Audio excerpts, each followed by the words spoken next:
ये खौफनाक हादसा मेरे एक कज़न के साथ हुई जिसका नाम बंटी था, जो एक हॉस्टल में अकेला रहा करता था और कुछ दिनों से उसे अकेले काफ़ी घुटन महसूस हो रहा था।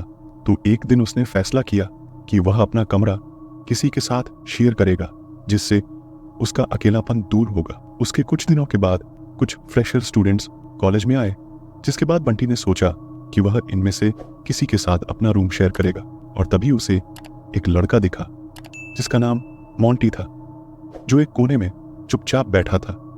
और बंटी ने रूम शेयर करने वाली बात का वह मोंटी तैयार हो गया और मोंटी ने बंटी के कमरे में अपना सामान शिफ्ट किया और दोनों एक साथ रहने लगे। और कुछ दिनों के बाद पता नहीं क्यों बंटी को मोंटी थोड़ा अजीब सा लगने लगा था, क्योंकि वह हमेशा चुपचाप रहता था और हमेशा एक कोने में बैठकर खुद से ही बातें करता रहता था।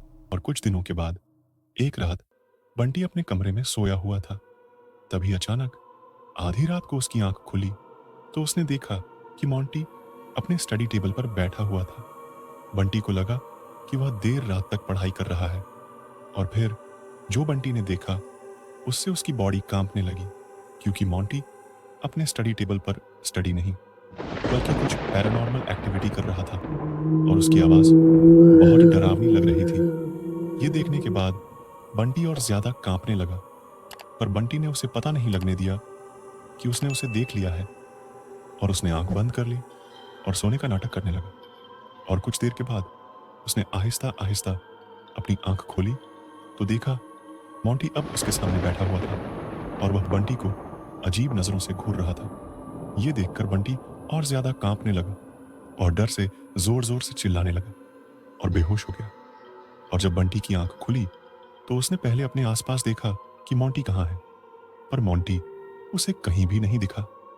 और उसके आसपास उसके दोस्त बैठे हुए थे और उन्होंने बंटी से पूछा कि आखिर ऐसा क्या हुआ था जिससे वह रात को चीख रहा था। इस पर बंटी ने उन्हें मोंटी की सारी बात बताई, पर उसकी ये बात सुनकर सभी एक दूसरे से कुछ कहने लगे।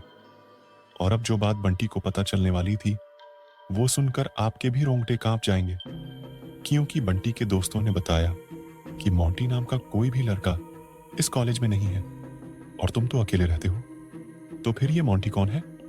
ये सुनकर बंटी की तबीयत खराब होने लगी और फिर वह बेहोश हो गया, जिसके बाद उसे फौरन हॉस्पिटल में शिफ्ट करना पड़ा।